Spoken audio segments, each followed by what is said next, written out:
नमस्कार, मैं अंजलि मिश्रा। स्वागत है आपका हमारे चैनल में। शिवसेना के राज्यसभा सांसद संजय राउत आज अयोध्या पहुंचे थे। यहां उन्होंने रामलला के दर्शन किए। इसके बाद मीडिया से बातचीत करते हुए उन्होंने कानपुर में हुई हिंसा का जिक्र किया और उन्होंने कहा कि कानपुर में हुई हिंसा में किस तरीके से मुख्यमंत्री योगी आदित्यनाथ पूरी तरह से फेल हो गए हैं। उन्होंने कहा कि कानपुर का मसला अब अंतर्राष्ट्रीय हो चुका है। बीजेपी को इस मामले में देश सहित खाड़ी देशों से माफी मांगनी पड़ रही है। कई खाड़ी देशों ने भारत के राजदूतों को बुलाकर आपत्ति जताई। उन्होंने कहा कि पैगंबर के बारे में भाजपा नेता की कही गई बातों का देश में कोई समर्थन नहीं करेगा। भाजपा सांसद बृजभूषण शरण सिंह के समर्थन में आए संजय राउत ने कहा कि उस दौर में राज ठाकरे के कार्यकर्ताओं ने महाराष्ट्र में निश्चित ही उत्तर भारतीयों का अपमान किया था, लेकिन बृजभूषण शरण सिंह जी किसी के दबाव में नहीं आने वाले हैं। उनका अपना नेतृत्व है और वो बड़े नेता है। माहौल बनाने का उनका अपना एक तरीका है। वह देश के कुश्ती संघ के अध्यक्ष है और पहलवान आदमी है। मैं उनको बहुत नजदीक से जानता हूँ। हमारी उनकी मित्रता है। राज ठाकरे के विरोध को लेकर शिवसेना और बृजभूषण की डील में सवाल पर संजय भड़क गया और कहा कि क्या डील हो सकती है। जो बात बृजभूषण ने उठाई, क्या उससे कोई सहमत नहीं है। कश्मीरी पंडितों के अत्याचार पर संजय राउत ने टिप्पणी करते हुए कहा कि छिटपुट घटना नहीं है। कश्मीरी पंडितों को खुलेआम मारा जा रहा है। अब तक 5000 कश्मीरी पंडितों ने कश्मीर छोड़ दिया है। महाराष्ट्र के सीएम उद्धव ठाकरे ने ऐलान किया है कि अगर कश्मीरी पंडित जो कि विस्थापित हो रहे हैं महाराष्ट्र में बसना चाहते हैं तो शिवसेना उनकी पूरी हिफाजत करेगी, उनको पूरा समर्थन देगी। जो भी उनको मदद चाहिए शिवसेना उसके लिए तैयार है। ये बात किसी बीजेपी का नेता कहता तो हमें आनंद आता, लेकिन कश्मीर के बारे में भाजपा केवल राजनीति कर रही है। भाजपा नफरत की राजनीति करती है। फिल्म अभिनेता अक्षय कुमार के साथ गृह मंत्री अमित शाह फोटो खिंचवाने में लगे रहते हैं। उनका ध्यान कश्मीरियों पर नहीं। संजय राउत ने कहा कि आदित्य ठाकरे का अयोध्या दौरान पूरी तरह राजनीति से अलग है। शिवसेना अयोध्या में राजनीति के इतर विकास करना चाहती है। राउत महाराष्ट्र के मुख्यमंत्री उद्धव ठाकरे के बेटे आदित्य ठाकरे के 15 जून में अयोध्या आगमन को लेकर शिवसेना के कार्यकर्ताओं का जायजा लेने अयोध्या पहुंचे थे। शिवसेना राज्यसभा सांसद संजय राउत ने आज अयोध्या में वो खुद पहुंचे हुए थे। यहाँ पर उन्होंने रामलला के दर्शन किए। संजय राउत ने यहाँ पत्रकारों से बात करते हुए कहा कि अयोध्या आने से हमें अतिरिक्त ऊर्जा मिलती है, जिसका उपयोग हम महाराष्ट्र में जनहित के कार्य में लगाते हैं। उन्होंने कहा कि हम लोग धार्मिक कार्यक्रम में रामलीला का दर्शन करने आए हैं। इसका राजनीति से कोई संबंध या कोई लेना देना नहीं है। उन्होंने कहा कि सीएम उद्धव ठाकरे के निर्देश पर यहां आए हैं। अब 15 जून को महाराष्ट्र के मंत्री और सीएम के पुत्र आदित्य ठाकरे भी रामलला के दर्शन के लिए आ रहे हैं, जिसकी तैयारी शुरू कर दी गई है। उन्होंने कहा कि शिवसेना का अयोध्या से पुराना रिश्ता है। मंदिर आंदोलन से अब तक हम बीच बीच में रामलला और हनुमानगढ़ी का आशीर्वाद लेने बराबर आते रहे हैं। भाजपा सांसद बृजभूषण शरण सिंह के विरोध पर संजय राउत ने कहा, बृजभूषण शरण सिंह जी किसी के दबाव में नहीं आने वाले। उनका अपना नेतृत्व है, बड़े नेता है, माहौल बनाने का अधिकार है और अपना तरीका है। देश में कुश्ती संघ के अध्यक्ष है, पहलवान आदमी है और बहुत नजदीक से उन्हें वो जानते हैं और उनसे दोस्ती भी है। ठाकरे के विरोध को लेकर शिवसेना ने बृजभूषण शरण सिंह के डील के सवाल पर भी वो काफी ज्यादा भड़के नजर आए और उन्होंने कहा कि ऐसी कौन सी बात है जो उन्होंने कही है या जो उन्होंने उठाई है उससे आप सहमत नहीं है। अयोध्या में राज ठाकरे का विरोध जायज मानते हैं संजय राउत।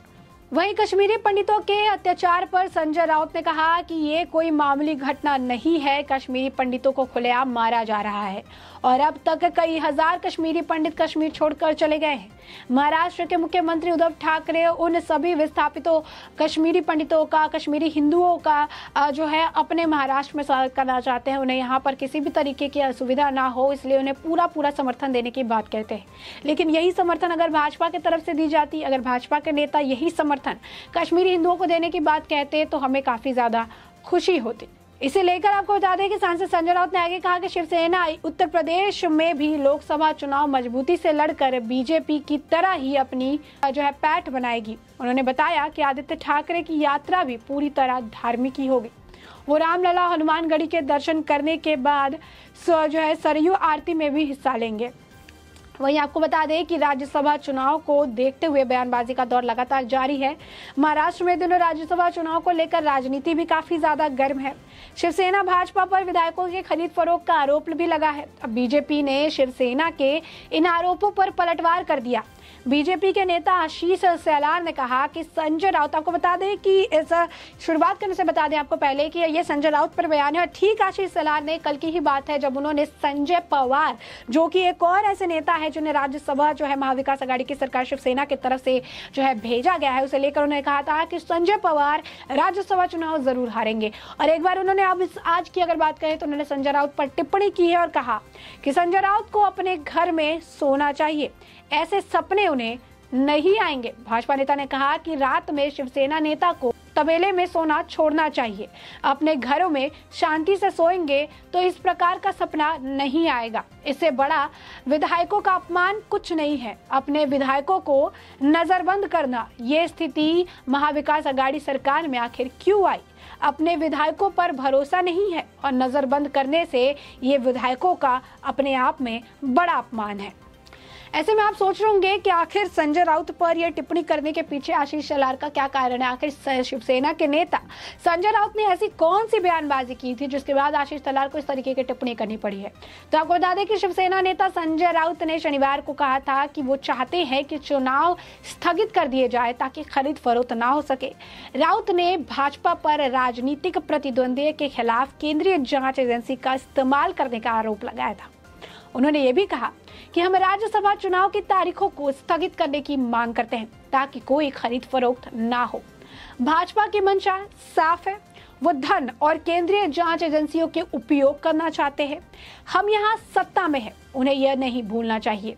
महाराष्ट्र में भी राजस्थान जैसा ही खेल है। दोनों ही पार्टियों को निर्दलीय और छोटी पार्टियों की इस चुनाव में जरूरत है। दरअसल अब बीजेपी 2 सीट जीत सकती है, लेकिन उनमें 3 उम्मीदवार मैदान में हैं। शिवसेना, एनसीपी और कांग्रेस गठबंधन भी 3 सीटों पर जीत सकती है, लेकिन उनके 4 उम्मीदवार उतारे हैं। अब दोनों पार्टी बाहरी विधायकों को लुभाने में लगी हुई है। आलम कुछ ऐसा है कि एक ही होटल में शिवसेना के और भाजपा के विधायकों को रखने की बात निकलकर सामने आई। एक ही त्रिदेंट होटल को दोनों ही पार्टियों की तरफ से अपने विधायकों के लिए 8 से 10 तारीख तक यानी 8 से 10 जून तक के लिए बुक किया गया था। लेकिन जैसे ही शिवसेना के और महाविकास आघाड़ी की सरकार के नेताओं को यह पता चला कि उनके एमएलए के साथ ही भाजपा के एमएलए को ही एक ही होटल में रखा गया है, तो उन्होंने तुरंत होटल में जाकर जो बुकिंग थी उसे कैंसिल करवाया। उसके बाद अपने विधायकों को अलग और दूसरे होटल में शिफ्ट कर दिया, इस डर के मारे कि कहीं भाजपा उन्हें बरगला कर अपनी तरफ ना कर ले और राज्यसभा चुनाव वो हार ना जाए। और इसी पर उन्होंने घोड़े की रेसिंग और गधे की बात कही थी, जिसके बाद प्रतिक्रिया आप देख सकते हैं। आशीष सेलार ने साफ तौर पर कहा कि तबेले में सोना बंद करिए तो आपको घोड़े के जो सपने हैं जो अपने विधायकों के लिए कहे वो सारे सपने आपको नहीं आएंगे। ऐसे में शिवसेना के राज्यसभा सांसद संजय राउत की तरफ से उन्होंने कई सारे मामलों पर बयानबाजी की है। अयोध्या भी पहुंचे थे, रामलला का दर्शन किया। इस दौरान उन्होंने राज ठाकरे पर तंज कसा। इस दौरान उन्होंने कानपुर हिंसा को लेकर बात की। इस दौरान उन्होंने कश्मीरी हिंदुओं को लेकर बात की।